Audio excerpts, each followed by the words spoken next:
देखिए, भारतीय मनीषियों ने जनरली जो है मानव विकास की अवस्थाओं को 7 कालों में विभाजित किया है। यानी भारतीय मनीषी में किन्हीं का नाम नहीं है। और आप जानते हैं कि जब जनरल बात बोले तो आप सभी जानते हैं कि ये जो हमारा विकास की अवस्था होती है वो 7 फेरों के बाद ही शुरू होती है। जिंदगी में कुछ नहीं बचता है, जिस दिन 7 फेरा हुआ आप विकास करना शुरू कर देंगे। इससे पहले तो आप जानते हैं कि महिला मित्रों के पीछे ही हम लोग अपना पूरा बचत इन्वेस्ट कर देते हैं। तो 7 फेरा यानी 7 काल होगा तो ही आपका मानव विकास होगा। आपको ये याद रखना है। देखिए, कैप्सूल में बहुत सारे लाइन थे और मैं जब बैठ के देखता था तो मुझे लगता था कि इसका ट्रिक बहुत ही अच्छा होना चाहिए। और हमने भी सोचा कि चलिए, जैसे देखिए आप देखे होंगे कि ये प्रौढ़ावस्था वाला एक था जो आप समझते हैं कि प्रौढ़ावस्था ये इंपॉर्टेंट था। तो प्रौढ़ावस्था 25 से लेकर 55 वर्ष तक होती है। देखिए, प्रौढ़ मतलब आप समझते हैं पौ से, है ना, पौ से 25 याद रखिएगा, क्योंकि बाल्यावस्था शैशवावस्था उसमें कहीं भी पौ है क्या, नहीं है। तो आपको याद रखना है पौ से 25, है ना, 25 और यहां भी 5 5 है तो 5 5 25 यानी 25 से लेकर 55 वर्ष तक की आयु को प्रौढ़ावस्था कहते हैं। तो आपको एकदम डिक्टो याद रखना है। मेरे इस वीडियो को आप बार बार देखेंगे ताकि एग्जाम में जब ऑप्शन आएंगे ना तो हमारी ये वर्ड्स आपको याद आएंगे और आप आंसर में 100% कंफर्म टिक करके आएंगे। ओके, चलिए ध्यान देना है। कह कि पाश्चात्य मनोवैज्ञानिक कॉल सनिक, जी हां, अगर हम स्पेलिंग या प्रोनाउंसिएशन अच्छा नहीं कर पा रहे हैं तो आप हमें माफ करेंगे, क्योंकि मेरा ये पोर्शन जो है वो पढ़ा हुआ है। मैंने भी सीटेट और बीएड बहुत अच्छे तरीके से रेगुलर क्लास करके किया है। लेकिन अगर कोई शब्द में कोई मिस्टेक हो रहा है तो आप अपना छोटा बच्चा, हाँ जी हाँ, अनुराधा दीपांकर मैम, जी हाँ। चलिए देखिए, मन पाश्चात्य, ये याद रखना है कि पाश्चात्य है ना। आप जानते हैं कि आपके सिलेबस में पाश्चात्य मनोवैज्ञानिक भी है और भारतीय मनोवैज्ञानिक भी है। तो आपको ध्यान रखना है कि पाश्चात्य मनोवैज्ञानिक कॉल सनिक, है ना, ने मानव विकास की अवस्थाओं को 8 वर्गों में विभाजित किया है। देखिए, कॉल सनिक याद रखिए। ये देखिए, कॉल मतलब होता है जब आप कॉल करते हैं, कहते हैं ना 7-8 बार कॉल किए, कई बार किए, 7-8 बार किए। कॉल सनिक यानी कॉल जब आप किसी को 8 बार करेंगे तो आप सनक जाएंगे, गुस्से से आप सनक जाएंगे, यानी आपका मूड हो जाएगा खराब। तो कॉल सनिक ने मानव विकास की अवस्था को 8 भागों में, वर्गों में विभाजित किया है। कोई दिक्कत है बोलिए? जब किसी को आप 8 बार कॉल करेंगे तो आपका मूड हो जाएगा गर्म, यानी आप सनक जाएंगे। कॉल सनिक का 8 वर्गों में विभाजित किया हुआ है मानव विकास। ये आपसे पूछा जाएगा। आप प्रीवियस पेपर को सिर्फ 1 साल का मत देखिए, है ना, अलग अलग जगह पे जो एग्जामिनेशन हुए हैं, बिहार से दूर में हुए हैं, यूपी में, मध्य प्रदेश में, बीएड के कोर्स में ऑब्जेक्टिव किस टाइप का क्वेश्चन आता है, वहां पे ये हमने देखा, इसलिए सिर्फ इसी लाइन को हमने इसमें इंक्लूड किया है। देखिए, रॉस, ये रास का फीलिंग्स आता है, हमें बड़ा ही अच्छा नाम लगता है। रॉस साहब ने मानव विकास की प्रक्रिया को 4 अवस्थाओं में विभाजित किया है। देखिए, ROSS 4 है ना इसमें, तो आप याद रखिएगा, ऑप्शन में रहेगा बहुत सारा। जब अगर रॉस की बात हो तो ROSS रॉस याद रखेंगे। रॉस में 4 लेटर है तो आप 4 अवस्था याद रखेंगे। देखिए, अगला है हमारा सेले, है ना। सेले मानव विकास की 3 अवस्थाओं में उन्होंने विभाजित किया। अब यहां देखिए, ये देखिए सेल लगा हुआ है। सेले मतलब सेल कर रहे हैं, कोई भी चीज सेल करते हैं तो हम लोग 1-2 रुपया कम करवाते हैं, और अगर 3 रुपया कम कर दे तो आपको लगता है कि हमको गोल्ड मेडल मिल गया है। तो आपको ये याद रखना है कि ये हमारा है सेले, और सेले का मतलब कोई जब सेल लगता है तो हम 2-3 रुपया कम करवाते हैं। 2-3 रुपया अगर कम कर देता है तो हम लोग उछलने लगते हैं। तो ये आपको याद रखना है कि सेले मतलब सेल करते हैं और उसमें 2-3 रुपया का हम लोग छूट लेना पसंद करते हैं। ओके, अगला है हमारे पास अर्नेस्ट, ध्यान दीजिएगा, अर्नेस्ट जॉन्स, ध्यान रखिएगा, इनके लैंग्वेज पे आप ध्यान दीजिएगा। अर्नेस्ट जॉन्स ने सभी विभाजन अपूर्ण है, ध्यान दीजिएगा, और भ्रामक है, क्योंकि मानव विकास जन्म से मरण तक होता है। इन सभी कमियों को उन्होंने दूर किया। अब ध्यान दीजिए, यह सेंटेंस आपको छाप के दे दिया जाएगा क्वेश्चन में, और पूछेगा यह जो है पंक्ति या फिर यह जो है विचार यह किनके द्वारा दिया गया है। आपको ध्यान रखना है अर्नेस्ट जॉन्स।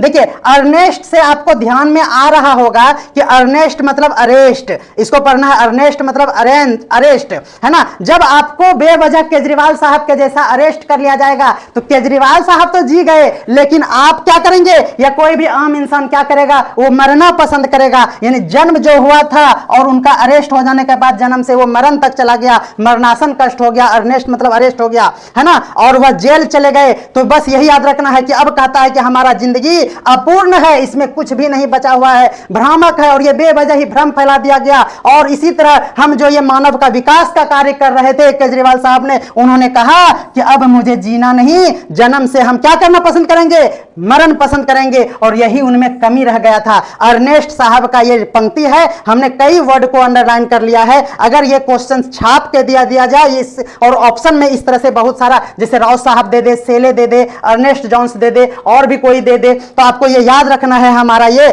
क्या कहते हैं इसको, पैतरा। क्या कहते हैं इसको, पैतरा। अभी मात्र 71 हुआ है, ये नहीं चलेगा, 150 का लाइव होना चाहिए रिकॉर्ड, ताकि हम भी सर को बोले देखिए सर मेरे ट्रिक में दम है। और राठौर सर देख के मुस्कुरा रहे हैं, तो कह रहा है कि पागल ज्यादा नहीं बनना, इशारा कर रहे हैं। हम बोले हमको सर्टिफिकेट है पागलपन का, इसीलिए टेंशन नहीं लेना है। यानी अर्नेस्ट जॉन्स ने क्या किया, मानव विकास की अवस्थाओं को 4 अवस्था में विभाजित किया। ध्यान देना है, जब आप कह रहे हैं कि हम मरिए जाएंगे अरेस्ट होने के बाद, तो आपको 4 आदमी ही ना कंधा देगा, सॉरी फॉर दैट, कि आप नहीं कोई और दुश्मन मरे, है ना। जो अर्नेस्ट यानी अरेस्ट होने के बाद जब मरण की अवस्था था, जन्म से मरने की बात था, उसके बाद आपको 4 अवस्था होगा, 4 आदमी आपको क्या देगा, समझ में आ रहा है। और देखिए विभाजित क्या, और सिर का भार, है ना, ये देखिए ये थोड़ा सा मिस्टेक हो गया है ना, इसको काट देते हैं।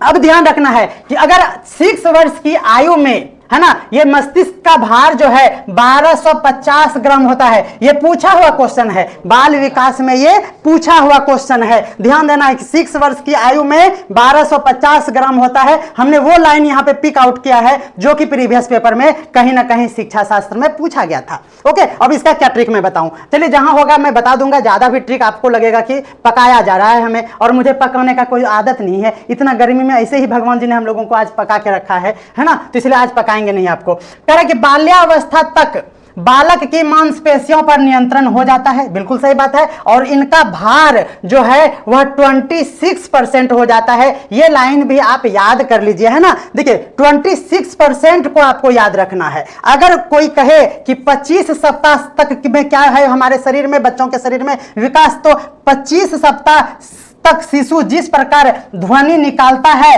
उसमें स्वर की संख्या आपसे पूछा जाएगा, तो स्वर की संख्या है ना वो बहुत ही अधिक होता है, आपको ये याद रखना होगा। ठीक है, अब ये देखिए हमारा क्या है, 10 मास की अवस्था में शिशु पहला शब्द बोलता है और उसी को क्या करता है, बार बार दोहराता है। देखिए 10 मास, आपको ये याद रखना है कि 10 मास की अवस्था में ही शिशु पहला शब्द बोलता है।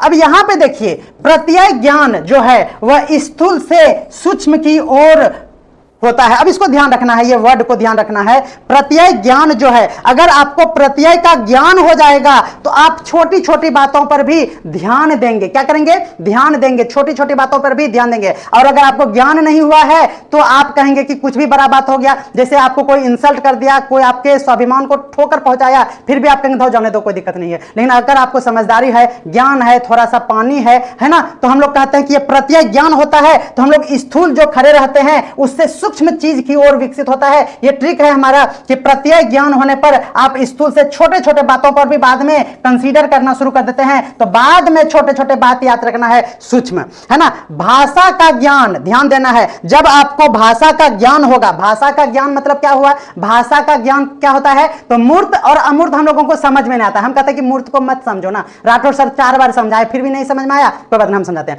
मूर्त मतलब मूर्ति समझ लीजिए, क्या समझिए, मूर्ति। और जब मूर्ति हम लोग रखते हैं अपने पास में बैठाते हैं तो हम लोगों को लगता है कि ये भगवान है और ये बोलेंगे, और पूजा पाठ करने के बाद जब बोलते नहीं है भगवान जी कुछ तो कहते दो ये बेकार मूर्ति है। तो मूर्त से अमूर्त की ओर, जब यानी मूर्त को हम लोग बोलते हैं बेकार मूर्ति, अच्छा नहीं खरीदाया, तो वो बोल ही नहीं रहा है, उनको क्योंकि भाषा का ज्ञान ही नहीं हुआ। तो मूर्त तो था लेकिन हम लोग उसको कहते हैं ये अच्छा बात नहीं हुआ, अमूर्त, यानी अ लगा दीजिए, सॉरी फॉर दैट कि हम भगवान पे नहीं जा रहे हैं, ये कोई भी मूर्ति हो सकता है। तो भाषा का ज्ञान में याद रखना है कि वो मूर्त तो था लेकिन आप कहते हैं ये अमूर्त है, बेकार मूर्ति है, तो ये भाषा का ज्ञान हो गया।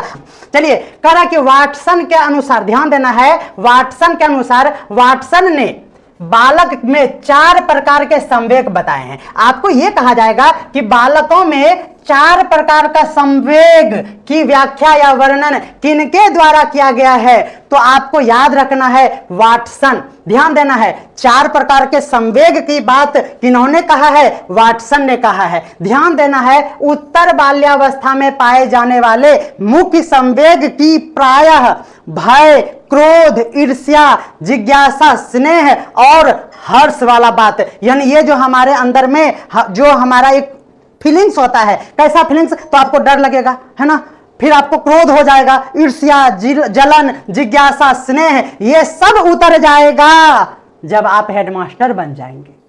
क्यों? क्योंकि आपको इतना इज्जत मिलेगा, आपको कोई नहीं बोलेगा धो ये प्रभारी है, ये तो 2 दिन में जाएगा, काहे टेंशन ले रहा है, क्योंकि आप बॉस होंगे उस स्कूल का। तो समझ में आ रहा है ना? उसके बाद आपसे लोग भय करेंगे, आप पे कोई क्रोध नहीं करेंगे, आपसे जलन तो होगा ही, जिज्ञासा भी होगा, सर आप कैसे निकाले हैं, तो आप बता दीजिएगा कि राज एजुकेशन में राज सर से पढ़ के राठौड़ सर का नाम लेना है, ठीक है ना? ठीक। स्नेह आपको मिलेगा और आपको बहुत ही खुशी होगा, और सबका जो अभी हेकरी है ना आप ही उतारिएगा, है ना? तो आप उत्तर बाल्यावस्था, समझ रहे हैं ना ट्रिक? बहुत बेहतरीन। अगर कोई वर्ड ज्यादा बोला जाए तो आप समझिएगा कि हम थोड़ा अल्कोहलिक हैं गर्मी में, इसलिए थोड़ा बहुत बर्दाश्त कर लीजिएगा मेरा ट्रिक। नेक्स्ट चलिए, सामाजिक विकास की प्रक्रिया। ध्यान देना है, सामाजिक विकास की प्रक्रिया जो है ना करीब 2 माह की अवस्था से ही प्रारंभ हो जाती है। अब आप समझिए कि 2 महीना का बच्चा को समाज से क्या मतलब है? आप तो उसको क्या कहते हैं, झूला से भी नहीं निकालना पसंद करते हैं, फिर समाज की क्या जरूरत था? तो आपको याद रखना है कि 2 महीना का ही बच्चा है ना, आपको समाज विकास के लिए प्रक्रिया में इसी जगह से प्रारंभ होता है। आप सोचिए कि 2 महीना का बच्चा ना क्या होता है कि जाके लोग ना ऐसे ही जाके कहीं पे फिल्म में देखे होंगे कि रोड पे छोड़ देता है, तो समाज में उसको फिर ले लेता है गोद, और अगर 2 महीना का है तो उसको लोग पोस लेता है। तो समझ में आ रहा है ना कि 2 महीना का बच्चा को समाज में जाके छोड़ दिया। बताइए, तो ये ट्रिक है और कुछ भी नहीं, आपको रोना नहीं है मेरे इस ट्रिक से। तो सामाजिक विकास उसी जगह से शुरू होगा जिस दिन 2 महीने का बच्चा आपको रोड पे मिल जाएगा और आप कहेंगे कि ये समाज का विकास करेगा, समझ में आ रहा है ना? और आप उसको पाल पोस कर बड़ा कीजिएगा और वो नाम कमाएगा। तो ध्यान रखना है कि 2 महीना से ही ये शुरू हो जाता है। बाल्यावस्था में बालकों में, अब ध्यान देना है, बाल्यावस्था में बालकों में, बालक मतलब बॉयज में ऑडिपस और इलेक्ट्रा ग्रंथियों, है ना, यानी बालकों मतलब यहां क्या हो गया, अभिप्राय है लड़का लड़की दोनों, है ना? तो लड़का लड़की में क्या होता है? 2 प्रकार का, एक ऑडिपस और इलेक्ट्रा ग्रंथि का विकास होता है। ये जरूरी नहीं है, आपको मैं ट्रिक यहां पे बता रहा हूं जहां पे ऑडिपस है और इलेक्ट्रा है। देखिए ऑडी क्या है सर? ऑडी सर जी हम तो नहीं जानते हैं, ऑडी क्या है सर? कार है कि हेलीकॉप्टर है? कार है, बहुत बढ़िया, हम भी जान रहे थे सर, ऐसे ही मजाक कर रहे थे। देखिए ऑडी कार जो है ना वो लड़का ही चला सकता है, लड़की लोग आप बुरा नहीं माने, आप लोग तो क्या कहते हैं कि आप बड़े हो गए हैं, आप यंग हैं, यानी आप और लड़की नहीं है, है ना? मतलब समझ रहे भावनाओं को समझिए। ऑडी कार ना है वो लड़के ही चलाते हैं, और लड़की लोग तो स्कूटी चलाती है, वो भी इलेक्ट्रिक वाला, इलेक्ट्रा यानी इलेक्ट्रिक वाला, क्योंकि उसको पेट्रोल नहीं भराना पड़ेगा, क्योंकि मम्मी पैसा देती नहीं है, पापा से वो मांग सकती नहीं है, तो इलेक्ट्रिक बाइक चलाती है ताकि पेट्रोल ना भरवाना पड़े। तो इलेक्ट्रा मतलब लड़की, और ऑडी चलाएगा कौन? लड़का। बस काम खत्म हो गया। और लड़का है तो वो मम्मी से कनाफूसी करेगा, और लड़की है तो वो पापा की परी होगी। समझ में आ रहा है ना? पापा की परी। चलिए इलेक्ट्रा मतलब इलेक्ट्रिक बाइक चलाएगी लड़की, और ऑडी चलाएगा लड़का। लड़का है तो मम्मी से प्यार करेगी, और लड़की है तो अपोजिट है तो पापा से प्यार करेगी। कोई दिक्कत है? चलिए आगे बढ़ जाते हैं हम लोग। आप जल्दी से बताइएगा कि आपको ये हमारा ट्रिक कैसा लग रहा है। देखिए ये है हमारे प्याजे साहब। प्याजे साहब को ना बस प्याज का सलाद खाने से मतलब था, ध्यान रखिएगा। प्याजे साहब को सिर्फ प्याज का सलाद खाने से मतलब था। प्याज और सौ से संज्ञानात्मक, ये याद रखना है। प्याज सलाद 100 से संज्ञानात्मक। आगे बढ़ते हैं इसी खुशी में।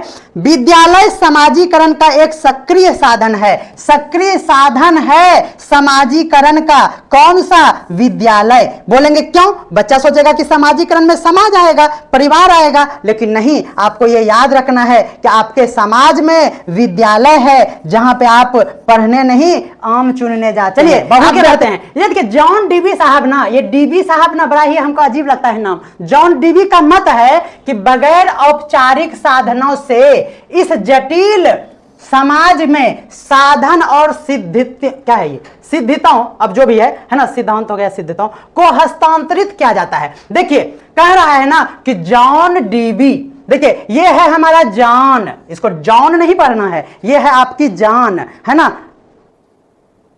देखिए जॉन डीवी, ये कह रहा है कि जॉन, अरे जॉन हम आपको जमीन का हस्तांतरण कर देंगे। आप हस्तांतरण तो समझते हैं ना, दे देंगे आपको ऐसे ही, तो जाओ ना हम तुमको दे देंगे, टेंशन नहीं लो। तो ये हस्तांतरण वर्ड याद रखिएगा, क्योंकि आप जानते हैं कि ये वाला लाइन क्वेश्चन में रहेगा यहां से यहां तक, और ये रहेगा ऑप्शन में। आपसे पूछेगा कि बगैर औपचारिक साधनों के जटिल समाज में साधन एवं सिद्धियों का, है ना, हस्तांतरित करना संभव नहीं है। तो कहीं कह रहा है कि हस्तांतरण करना संभव, ये याद रखना नहीं है, जाओ ना, संभव नहीं है हमारे पास। तो ये बात आपको याद रखना है कि हस्तांतरण करना एकदम संभव नहीं है। जाओ, कहते हैं ना कि पैसा भेज दीजिए ना थोड़ा सा, नहीं नहीं अभी संभव नहीं है, जाओ जाओ। तो यही है, हस्तांतरण करना संभव नहीं है, जॉन डीवी, आपको यह याद रखना है। देखिए ग्रीन के अनुसार ध्यान देना है, ग्रीन मतलब ग्रीन, हमारा समाज हरा भरा रहता है, हमारा घर में कोई पेड़ पौधा नहीं होता है, लेकिन जब समाज में निकलते हैं तो वो हरा भरा रहता है। तो सामाजिकरण की प्रक्रिया के लिए अगर ग्रीन की बात किया जाए तो जिसके द्वारा बच्चा सांस्कृतिक विशेषताओं और व्यक्तित्व को प्राप्त करता है। ध्यान दीजिएगा, बच्चा जो है ना वह सो से सामाजिकरण और सो से सांस्कृतिक,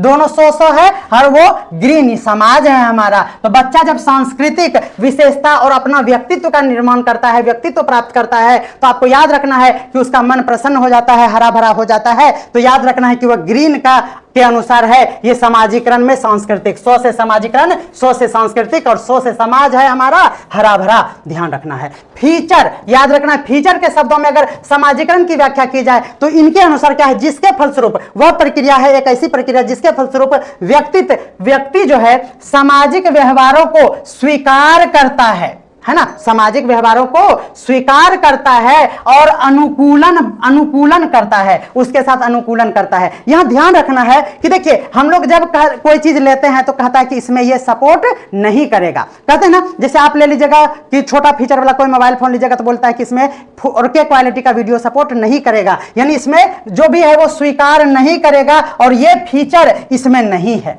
ध्यान देना है। और यह जो मोबाइल है आपके अनुकूल नहीं है, अनुकूलन और फीचर, स्वीकार नहीं करना मतलब उसमें एक्सेप्ट नहीं करता है, सपोर्ट नहीं करता है, ये फीचर इसमें नहीं है। तो फीचर के शब्दों में सामाजिकरण में व्यक्तित्व सामाजिक व्यवहारों को स्वीकार यानी सपोर्ट नहीं करता है, ये फीचर इसमें नहीं है और ये आपके लिए अनुकूल नहीं है, अनुकूलन वर्ड आपको याद रखना है।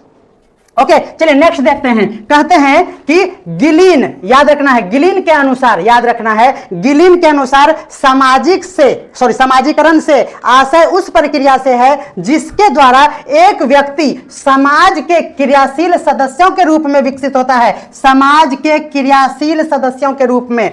गिलीन याद रखिए, समाज में क्रियाशील समझते हैं, ये केमिस्ट्री का वर्ड है, बहुत ही ज्यादा क्रियाशील होगा तो वह क्या होगा, गल जाएगा। गिलीन फील रहा है कि गिल जाएगा, गिलीन मतलब क्या, गल जाएगा। तो गिलीन का मतलब है कि वो क्रियाशील वर्ड से आपको याद रखना है, ये वर्ड रहेगा या ये वर्ड रहेगा। आप समझ रहे हैं ना कि ये क्वेश्चन में रह सकता है तो ये ऑप्शन में गिलीन बाबू रहेगा। और गिलीन के अनुसार निम्न में से क्या है, तो आपको याद रखना है कि सर बताए थे कि अगर गल जाएगा, अगर वो ज्यादा क्रियाशील होगा तो क्रियाशील के लिए हमारा गिलीन शब्द आएगा। आप बताइए तो ये ट्रिक आपको कैसा लग रहा है, कमेंट करते चलिए, कमेंट में कोई दिक्कत नहीं है और मेरा जितना बड़ाई कर सकते हैं आप, क्योंकि आज तक बहुत दिन से मेरा बड़ाई नहीं हुआ था।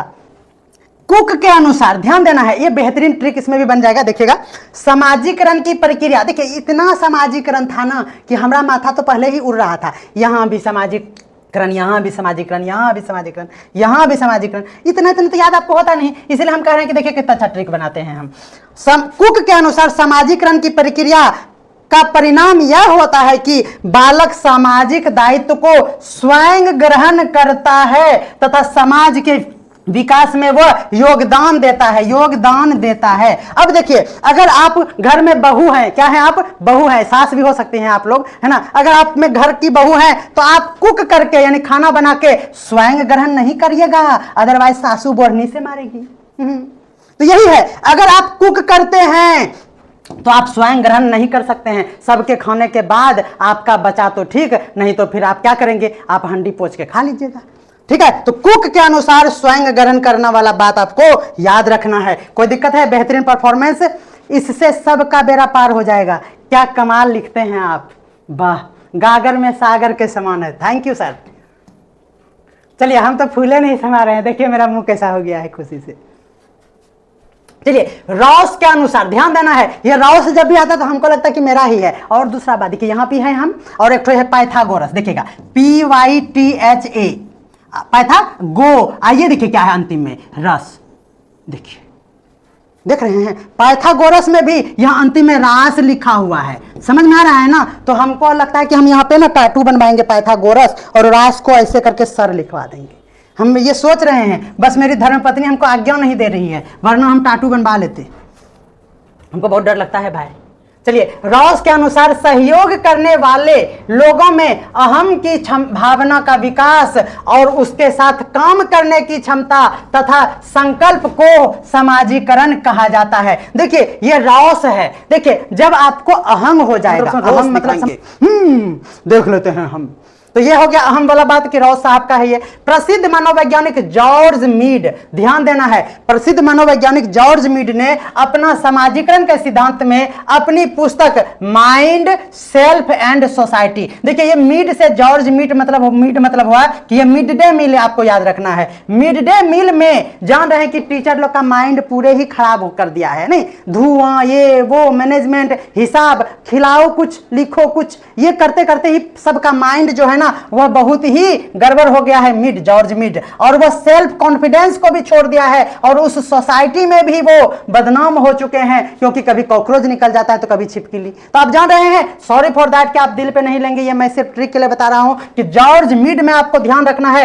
ये मिड डे मील के चलते आपका माइंड और आपका सेल्फ कॉन्फिडेंस और समाज में भी बेकार होता है कि सब पैसा मास्टर जी खा गया, है ना? तो यह बात आपको ट्रिक के लिए याद रखना है, ऐसे आप इसको जानते हैं कि इसमें कोई सच्चाई नहीं है।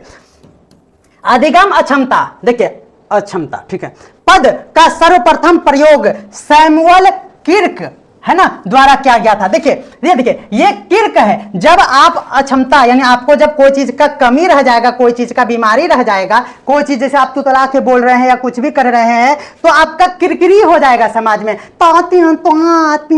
करिएगा तो आपका किरकिरी हो जाएगा। जैसे आप पढ़ नहीं पा रहे हैं, आप लिख नहीं पा रहे हैं, आप गणित का कौशल नहीं जान रहे हैं, आपको वाक क्षमता नहीं है, आपको लेखन और चित्रांकन नहीं आता है, अगर ये सब कमी रहेगा ना तो आपका समाज में ना किरकिरी होगा, सौ से सैमुअल सौ से समाज, और आपका मतलब किरकिरी हो जाएगा। आपको ये याद रखना है। देखिए, अधिगम अक्षमता जब भी बात हुआ तो आपको याद रखना है, आपका किरकिरी होगा समाज में अगर आप अक्षम्य व्यक्ति हैं, है ना। डिसलेक्सिया, ध्यान देना है, ये सर कई बार पढ़ा दिए हैं, इसीलिए मुझे लगा कि क्या बताएं, लेकिन फिर भी हम पॉइंट लेकर आए हैं। देखिए, लेक्सिया, लैक्सिक मतलब होता है ये ना पढ़ने से संबंधित है, बायोलॉजी का टर्म है आप जानते हैं, है ना। तो ये लेक्सिया मतलब ये हो गया हमारा क्या, पढ़ने वाला। और ग्राफिया, ग्राफ को आप पढ़ नहीं सकते हैं, ग्राफ तो आपको इस तरह से ड्रॉ करना पड़ेगा, लिखना पड़ेगा। बिना लिखे आप ग्राफ कैसे किसी को बोल के समझा सकते हैं क्या? नहीं, तो ग्राफ लिख के ही समझाना पड़ता है। तो आपको ग्राफिया मतलब लेखन, ग्राफिया मतलब लेखन, धीरे धीरे आवाज आ जाता है। कैलकुलेटर से आप मैथ का, गणित का कोई भी कैलकुलेशन करते हैं तो कैलकुलस यानी कैलकुलिया जब बात हो तो कैलकुलेटर याद रखना है। और डिस्फेसिया याद रखना, डिस्फेसिया मतलब बक। देखिए, आपको अगर कोई कहेगा बुढ़ारी पे, क्योंकि आप हेडमास्टर बनने जा रही हैं, है ना, तो आप तो अब थोड़ा बहुत एजेड हो गए हैं, और आपको कोई बोलेगा फेशियल करा लीजिए तो बक, ये लाजने लगती जी, हमने अच्छा करा दे।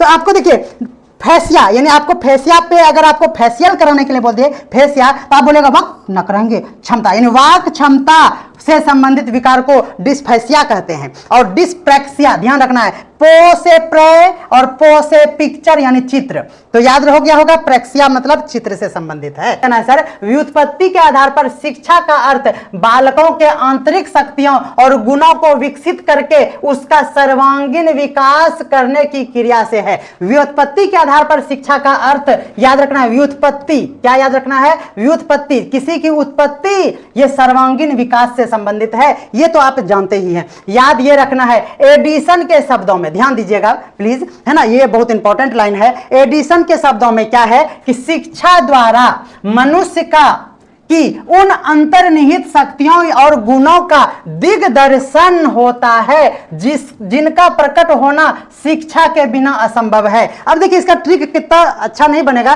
देखिए, एडिशन मतलब होता है जोड़ना। देखिए, अगर आपको कहा जाए कि शिक्षा से मनुष्य में अंतर्निहित शक्तियों को और बहुत सारे गुणों को जोड़ा जाता है, शिक्षा के द्वारा आप जोड़ घटाव सीख सकते हैं, तो अंतर्निहित शक्ति जोड़ सकते हैं और गुण भी जोड़ सकते हैं शिक्षा के द्वारा, और इसका मतलब जोड़ सकते हैं का मतलब एडिशन, जोड़ना मतलब एडिशन। खत्म हो गया कहानी। तो ये बातें आपको याद ऐसे रखना है ना कि ये लाइन छप के अगर आ जाए और आपसे पूछ लिया जाए कि ये कथन किनका है, तो एडिशन मतलब यहां गुण और शक्ति का जोड़ना, गुण और शक्ति का जोड़ना, एडिशन याद रखना है। दर्शन शब्द 10 धातु से बना है जिसका अर्थ होता है देखना, याद हो सकता है। देखिए फिलॉस शब्द का अर्थ है क्या? फिलॉस शब्द का अर्थ है प्रेम या अनुराग, और सोफिया का अर्थ है विद्या या ज्ञान। देखिए फिलॉस मतलब क्या होता है ना, ये होता है, देखिए फिलॉस मतलब आपको लॉस होगा अगर आप किसी से प्रेम करेंगे, समझ रहे हैं ना, रिचार्ज करवा के और फोन किसी और को। ये होता है, हमारे जिंदगी में भी हुआ था कि रिचार्ज हम करवा देते थे और हमसे 5 मिनट और दूसरे से 25 मिनट। आप हमारी इस बातों से सहमत है? हम अभी तुरंत ही अपनी क्या कहते हैं यौवनावस्था को बिताए हैं और अब हम क्या कहते हैं प्रौढ़ावस्था में घुस गए हैं ना। तो उस जवानी को, प्राचीन काल में जब हम जवान हुआ करते थे तो हम भी किसी का रिचार्ज करा दिया करते थे और 5 मिनट हमसे बात करने के बाद गुड नाइट के बाद 25 मिनट उधर बात होता था। यह है लॉस किसका? प्रेम का।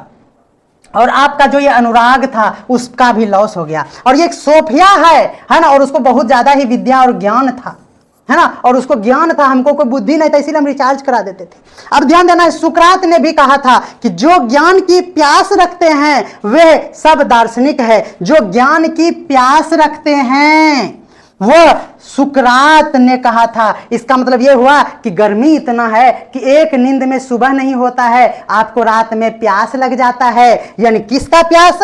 पानी का प्यास नहीं, ज्ञान का प्यास लग जाता है इस गर्मी में। जब आप रात को सो जाते हैं, सुकरात, रात मतलब सोते हैं, और आपको पानी प्यास लग जाता है गर्मी में, क्योंकि आपके रूम में तो एसी नहीं है ना, इसीलिए आपको गर्मी लगता है और प्यास लग जाता है। चलिए देखिए, ये हमारा है कोमेटो। क्या है? कोमेटो, कॉम्टे है, सॉरी फॉर दैट, कॉम्टे। क्या है ये? कॉम्टे ने कहा कि दर्शन विज्ञानों का विज्ञान है। ये देखिए विज्ञानों का विज्ञान, को से देखिए कॉम्टे, को एम लगा है ना, को से केमिस्ट्री याद रख लीजिए, सी से केमिस्ट्री होता है कि नहीं, ये विज्ञान, ये भी विज्ञान, यानी विज्ञानों का विज्ञान, कॉम, को से केमिस्ट्री, आपको ये याद रखना है। चलिए और चलिए प्लेटो के अनुसार पदार्थों के यथार्थ स्वरूप का ज्ञान प्राप्त होता है। देखिए प्लेटो ने कहा पो से प्लेट और प्लेट में पदार्थ रख दीजिए कि यथार्थ स्वरूप का ज्ञान प्राप्त करना ही दर्शन है। पो से पदार्थ, पो से प्लेटो। अरस्तु साहब ने कहा कि दर्शन एक ऐसा विज्ञान है जो परम तत्व के यथार्थ स्वरूप की जांच करता है। ये देखिए अरस्तु साहब जो है उन्होंने कहा कि विज्ञान, आप जानते हैं कि अरस्तु का संबंध बायोलॉजी से है ना, और उन्होंने विज्ञान जिसमें आए तो अरस्तु मार दीजिएगा बायोलॉजी समझ के। और ये परम तत्व के यथार्थ, तत्व भी क्या है? संबंध है हमारा साइंस से, साइंस मतलब अरस्तु, अरस्तु मतलब बायोलॉजी। यथार्थ स्वरूप की जांच करता है। कोई दिक्कत है? प्रगतिशील शिक्षा के विकास में जॉन डीवी की भूमिका है। प्रगतिशील शिक्षा, अगर आप प्रगति करेंगे तो जॉन डीवी साहब को ध्यान रखना पड़ेगा। कहा कि बुद्धि लब्धि के सूत्र का आविष्कार टर्मन ने किया था। देखिए बुद्धि आपके मन पे डिपेंड करता है। आपको 2 दूनी 4 अचानक पूछ लिया जाएगा तो आप बोलेगा 12, समझ में आया ना? तो 2 दूनी 4, ये जो मन है ये मन पे डिपेंड करता है आपका बुद्धि। तो टर्मन मतलब बुद्धि, और बुद्धि का लब्धि ध्यान हो गया होगा। हालांकि सबसे पहले बुद्धि लब्धि का सूत्र का प्रतिपादन, ये सूत्र बोले तो सो से सूत्र, सो से टर्न, ध्यान रखना है। जब बुद्धि लब्धि के सूत्र का आविष्कार टर्मन ने ऐसे किया था, लेकिन सबसे पहले जो कॉन्सेप्ट उनके मन में आया था वो थे हमारा स्टर्न साहब। क्या थे? स्टर्न साहब। ये 2 बातें आपको कंफ्यूज करेगा, आप यहां पे स्टार नोट कर लीजिए। बुद्धि लब्धि के सूत्र का आविष्कार पूछे, क्या पूछे? आविष्कार पूछे तो टर्मन लगाना है, और सबसे पहले पूछे तो आपको स्टर्न लगाना है। क्या लगाना है बोलिए? स्टर्न लगाना है। नेक्स्ट देखते हैं बुद्धि बहुबुद्धि सिद्धांत। यहां है बुद्धि लब्धि, यहां है बहुबुद्धि सिद्धांत के प्रतिपादन सुप्रसिद्ध मनोवैज्ञानिक गार्डनर ने किया था। याद रखना है कि बहुत सारा बुद्धि आपका खुल जाएगा अगर आप सुबह सुबह गार्डन में घूमिएगा। आपका बुद्धि तो खुलेगा ही, लेकिन अगर आप सुबह सुबह गार्डन में घूमिएगा तो ढेर बुद्धि खुलेगा। तो इसका मतलब है बहुबुद्धि। विद्यालय तथा पास पड़ोस सामाजिकरण का गौण वाहक है। ध्यान रखिएगा, आप विद्यालय जाइएगा तो कोई दिक्कत नहीं है, लेकिन आस पड़ोस, ना ही आप विद्यालय और ना ही पास पड़ोस आप जाएंगे गौन पहनकर। गौन समझते हैं ना? हाँ वही घघरा, है ना? तो गौन पहनकर आप ना ही विद्यालय जा सकते हैं और ना ही पास पड़ोस जा सकते हैं। चलिए देखिए यशपाल समिति का प्रोफेसर यशपाल की अध्यक्षता में 1992 को गठन किया गया था, जिसमें बोझ के बिना अधिगम शीर्षक वाली रिपोर्ट उन्होंने जारी किया था, जाना जाता है। अब देखिए यहां है यशपाल, हम कहेंगे ये हमारे मन में आ रहा है तिरपाल। आप समझते हैं तिरपाल को? तिरपाल समझते हैं ना, है ना? तिरपाल नहीं समझते हैं? पन्नी वाला जो होता है, नहीं, बियाह शादी में जो देते हैं ऊपर में तिरपाल, है ना? तो तिरपाल अगर एक बच्चा के माथा पर रख देते हैं हम लोग शादी ब्याह में, कहते जाओ उधर जाके रखो, और वो तिरपाल उसको बोझ लगता है माथा पे, उसका बोझा जैसा हो जाता है। तो बोझ के बिना अधिगम का बात करें तो याद रखना यशपाल का मतलब तिरपाल। अगला है हमारे ये कोहलबर्ग बाबा, है ना? कोहलबर्ग का मानना था कि नैतिक विकास में इन अवस्थाओं का क्रम निश्चित होता है। नैतिक जहां भी वर्ड आए, ये कोहलबर्ग आपको याद रखना है। देखिए जब कोहल मतलब आपको फीलिंग्स आता होगा कि कोलाहल, है ना, कुकवारा करना, नहीं बोलते हैं कोलाहल नहीं करो ज्यादा, क्योंकि ये नैतिकता के खिलाफ है। याद रखिए कोलाहल मतलब कोहलबर्ग, है ना? और कोहलबर्ग ने कहा कि नैतिक विकास जहां भी हो वहीं आपका कोहलबर्ग हो, टेंशन नोट। आगे बढ़ते हैं। सामाजिकरण के कुछ सक्रिय कारक है। देखिए समाज जो हमारा शुरू होता है पहले परिवार, और परिवार गया आस पड़ोस में क्या मांगने? आटा सत्तू मांगने।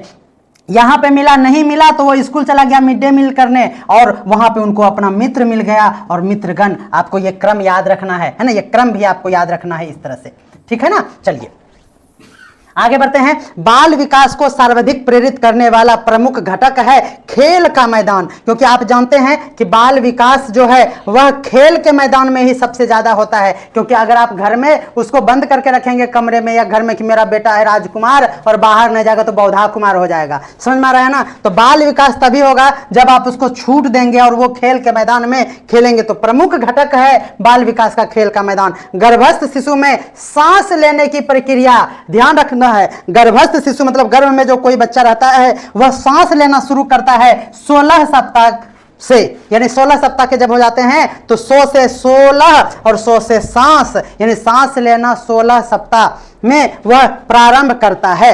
लॉरेंस कोहलबर्ग, यानी यही हुआ कोहलबर्ग, यहां भी कोहलबर्ग है, वही है ये बाबा कोहलबर्ग बाबा, है ना? विकास के क्षेत्र में शोध के लिए जाने जाते हैं। जहां भी कोहलबर्ग आए वहां नैतिक आए, ध्यान रखना है। और अब ये लास्ट स्लाइड है हमारा कि निम्नलिखित में से कौन सी किशोरावस्था की मुख्य समस्या है। तो आप सभी ये बात तो बहुत अच्छे से जानते हैं कि संवेगात्मक समस्या, शारीरिक परिवर्तन होते हैं, ये भी एक समस्या है। वह समायोजन नहीं कर पाते हैं, ये भी समस्या ही है।